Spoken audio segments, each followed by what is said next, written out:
Hi guys and welcome back. Today I'm talking about one of my favorite topics, and that is bigger projects that I'm working on. And this one, it's a really flowing and it's really coming together, and I want to talk about it. I want to show you guys what I've worked on so far. I always like to do one big project every year where I can do a lot of pieces that come together and create a bigger thing that all of these individual pieces of artwork become so much greater once you add them all together. I am doing 100 little tiny originals, so 2x2 originals, and I will be binding all of those and publishing them and printing them into a book that has all 100 paintings. This is one of the first ones that I did, and it's going to be ink and pencil, which is actually something that's very new and different for me as far as using pencil as a final art form. So we talked about the what, let's talk about the why. So there's kind of two parts to why I chose this particular project and all of the components that went into it. The practical ones are, I really wanted a project that I could see the beginning to the end. I knew exactly how many I need to be able to produce, and I wanted something that had individual pieces that I could complete and feel that accomplishment very quickly,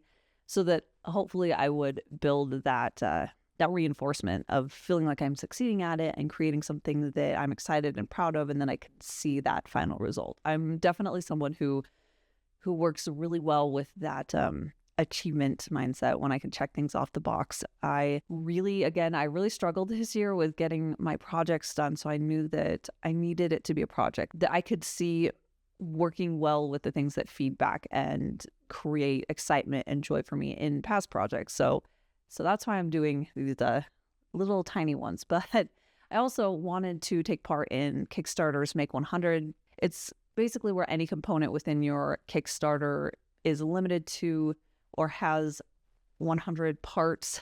It's pretty vague, but it happens during the beginning of the year, and I always had a Kickstarter that was being fulfilled during that time, so I was never able to do it. So I knew that this was a great opportunity to do this very fun little Kickstarter push. So that is how I landed on 100. I'm getting that ball rolling. I'm feeling very much like that is accomplishable.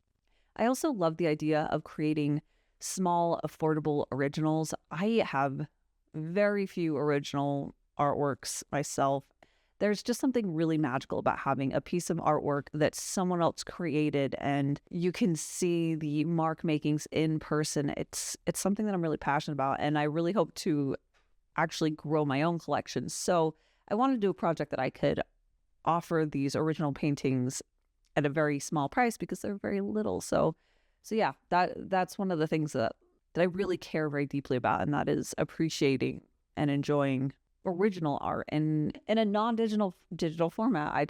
There's something really raw and real and human about artwork, and I wanted to share that. So yeah, that'll be part of the Kickstarter. If you're curious, all of the 100 originals will be adoptable. I think I'm actually might do a random draw. We'll see. It's gonna be fun to figure out the logistics of it. But anyways, the more emotional reasons, and I won't really dig too much into it, I wanted a project that had a lot of personal meaning for myself, something that I could use to work through emotions and feelings and thoughts that I have worked through recently in this past year. It has been a very difficult year. In a lot of ways, it's opened me up to looking at art and seeing what more could this be? What could this do for myself, for other people? What themes could I explore? And I think that that's what's really cool about in the past when I've tried to put in more meaning into my artwork, is that it doesn't have to be like explicitly telling that story that you're trying to say, but it feels like there's something there. It feels like it elevates the piece and what it's saying, and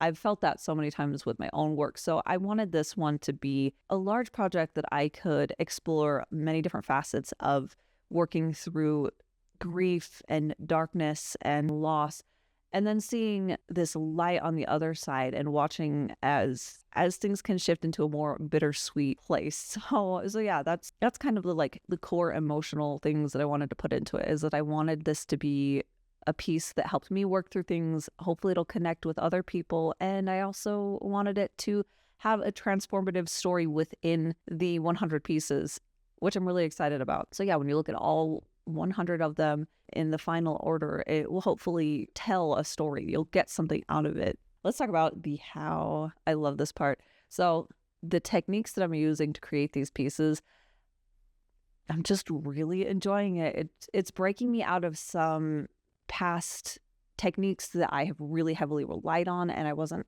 really getting what I needed out of it anymore. So what I mean by that is I used to do a lot of pieces like this where I would heavily outline the shapes with my micron pen. So it'd be a very bold black edges. It would be really harsh.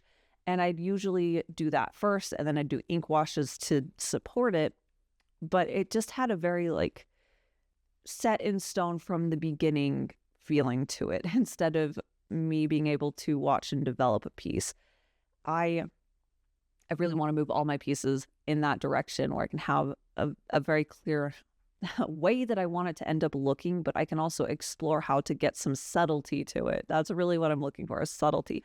So the technique that I'm using is I'm using a very fine mechanical pencil and ink washes, essentially. I use microns very sparingly for areas like eyelashes or any area that needs more definement, but it's a very dark wash already. So like hair, if it needs just an extra little emphasis on the shadow side, if I have darker hair in the piece. But yeah, I can't even explain how like therapeutic and relaxing it is to move forward into something that feels like it fits what I've been craving, but also it's honestly kind of easier than the micron pens. It feels so much better on my hand.